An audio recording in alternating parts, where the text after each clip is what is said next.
You told me that you developed this program in 2004.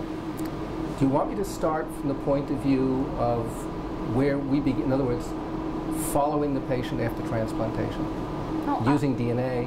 When do you want me just to jump into the program? Tell me, when did you invent the program first?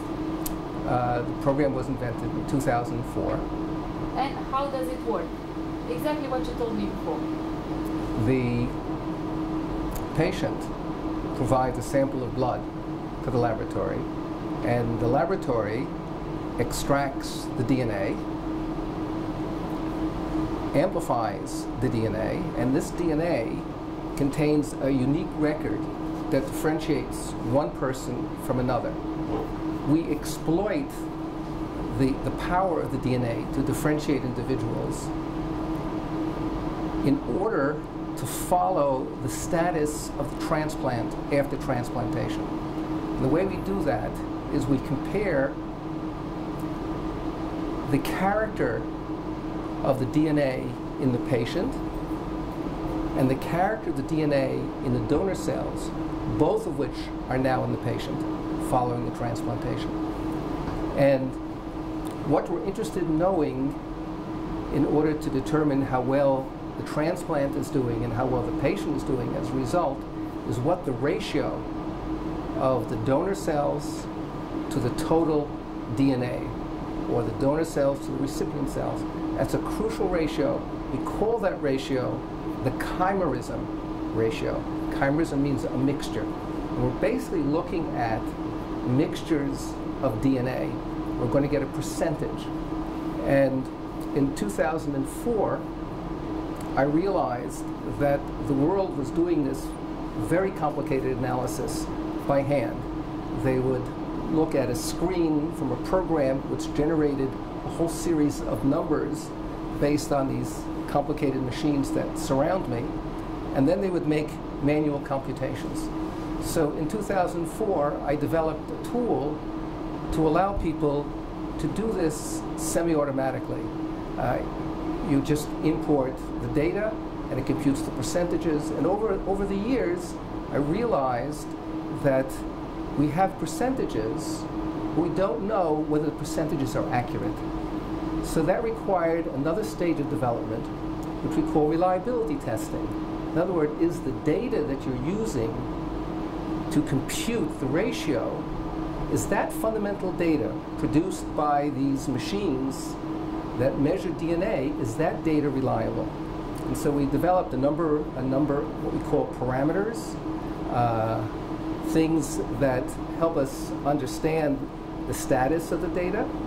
And the program now includes an automatic computation of the percentage, the percent donor chimerism, the amount of donor circulating in the blood or located in the marrow of the patient.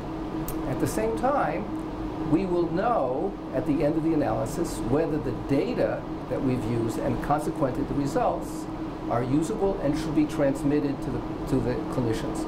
We do not want the clinicians making a decision based on data which are unreliable. Now, this will result in either over-treating a patient or overlooking a situation where the patient needs to be treated emergently. So with this approach, we actually have saved many lives. The additional aspect of this program, which is absolutely unique and essential for bone marrow transplantation, and distinguishes the process of post-transplantation follow-up from other types of medical analysis and measurement, is that the relationship in the body of the patient between the donor cells and the recipient's own cells is dynamic. It's changing continuously. So making a single measurement, like you would for blood, for instance, doesn't tell you very much. What is important is whether that ratio is changing, whether it's stable, going up, or going down. If it's going up, that's good news.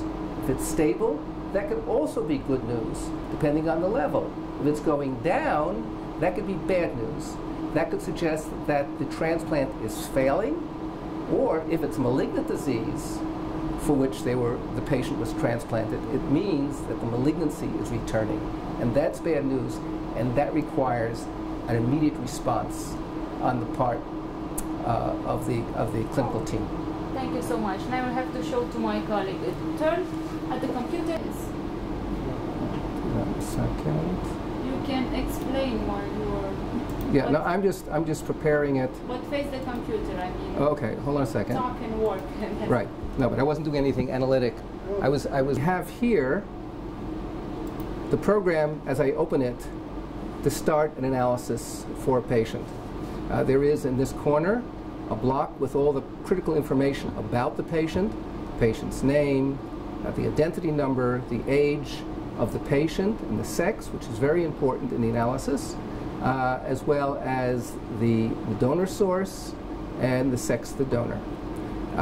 Obviously, the date of transplantation is important because the program will automatically subtract the date of the current sample from the date of the transplant.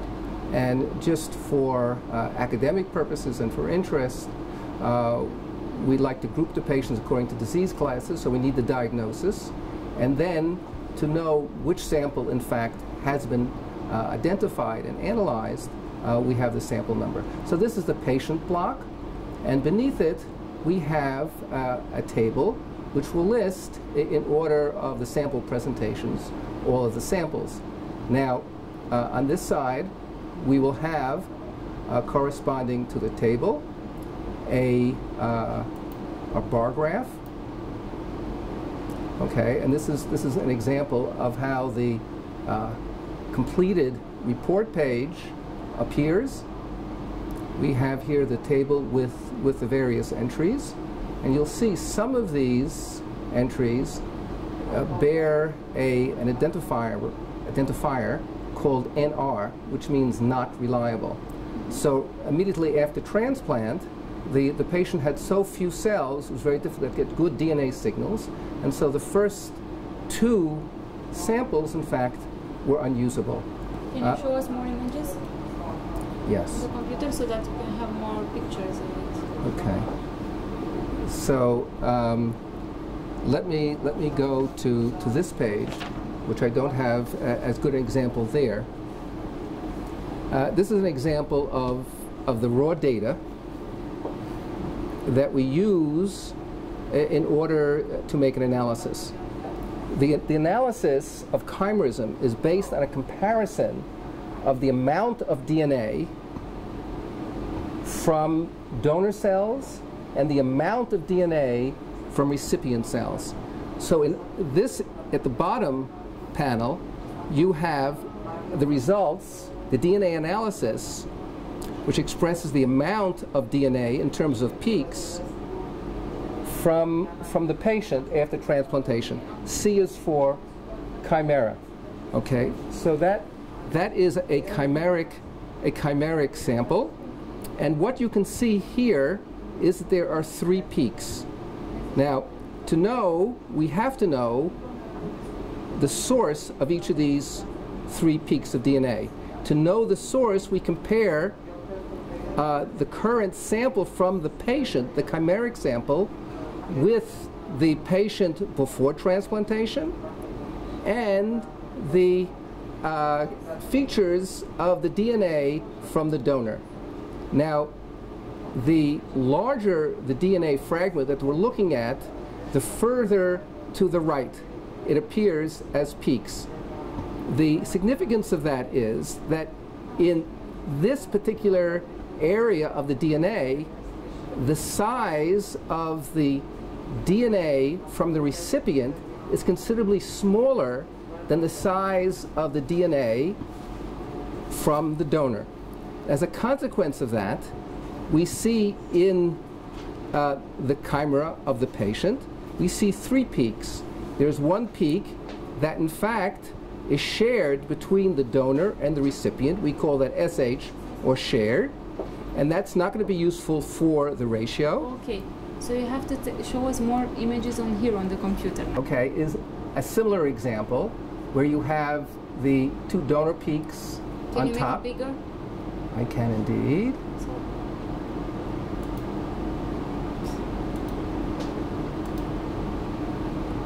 larger than that, I can even make it.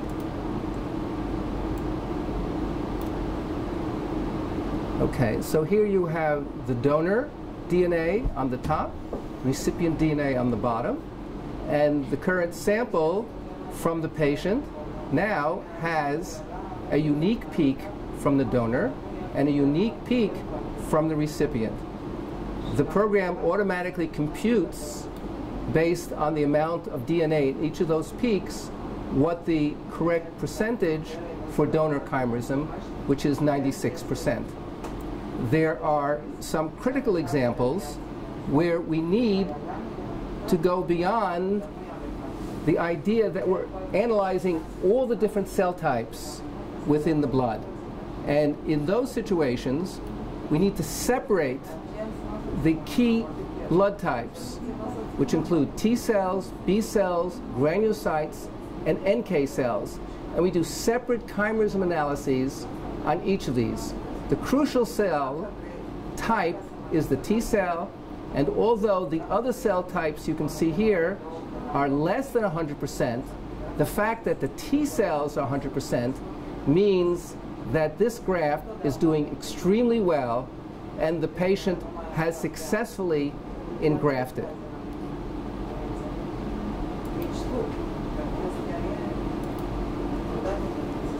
Here is another patient's data.